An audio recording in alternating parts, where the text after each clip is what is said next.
რა მოხდა აფრიკის თასის ფინალში და რატომ ლაპარაკობს ამაზე მთელი ფეხბურთის სამყარო? მანჩესტერ იუნაიტედი კარიკის ხელმძღვანელობით სიტის ამარცხებს. მეორე დივიზიონის აუთსაიდერთან მარცხი და გამარჯვება ლევანტესთან. რა ელოდება არბელოას? სპორტოჰოლიკის დღევანდელ ეპიზოდში. წავედით.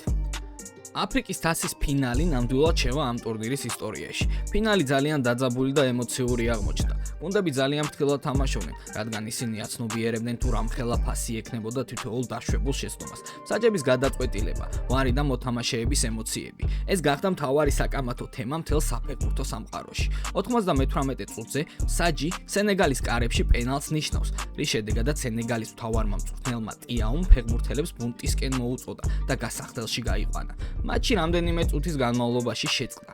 ფეხბურთელები თამაშის გაგრძელებას არ აპირებდნენ, მაგრამ სადიო მანემ თანაგუნდელები დაამშვიდა და მოედანზე დააბრუნა.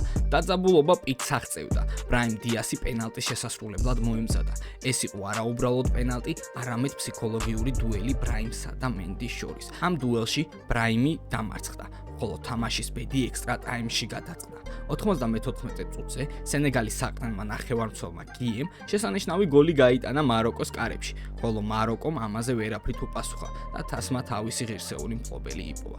ეს მატჩი ამ ტურნირის ისტორიაში დარჩება როგორც ყველაზე ეპიკური და დრამატული ფინალი.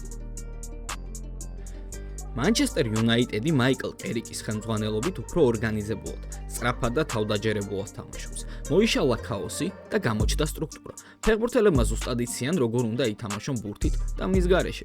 ამ პროგრესის მთავარი მაგალითი გახდა მატჩი მანჩესტერ სიტის წინააღმდეგ. ეშმაკები მხოლოდ დაცვაში არ თამაშობდნენ კარგად. ისინი ჭკვიანურად ფურავდნენ ზონებს, სწორად თამაშობდნენ პრესინგს და შანსებს მაქსიმალურად ეფექტურად იყენებდნენ. ეს გამარჯვება აჩვენებს, რომ კერიკის ხელში მანჩესტერ იუნაიტედი ისევ კონკურენტუნარიანი გუნდია. შეიძლება ეს მხოლოდ დასაწყისია, მაგრამ მოედანზე უკვე ჩანს დიდი ცვლილებები და ამას რა თქმა უნდა გულშემატკივრობით გრძნობენ. მარცხი აუთსაიდერთან და გამარჯვება ლევანტესთან. არბელოას გუნდი არასტაბილურია. ერთი მხრივ, მარცხი მეორე დივიზიონის აუთსაიდერთან, რაც სერიოზულ კითხვებს აჩენს გუნდის სტაბილურობაზე და კონცენტრაციაზე. ასეთ მატჩებში მარცხი ყოველთვის კივნეულია, განსაკუთრებით მაშინ, როცა უზარმაზარ ფავორიტად ითვლები. თუმცა მეორე მხრივ გამარჯვება ლევანტესთან. ამ მატჩში ბლანკოსმა სულ სხვა სახე აჩვენა: დისციპლინა, ორგანიზებული თამაში და სწორი ტაქტიკური გადაწყვეტილებები. სწორედ ეს კონტრასტი ქმნის მთავარ კითხვას: რა ელოდება არბელოას მომავალში? შეუძლია თუ არა მას სტაბილურობის პოვნა და მსგავსი თამაშების რეგულარულად ჩვენება.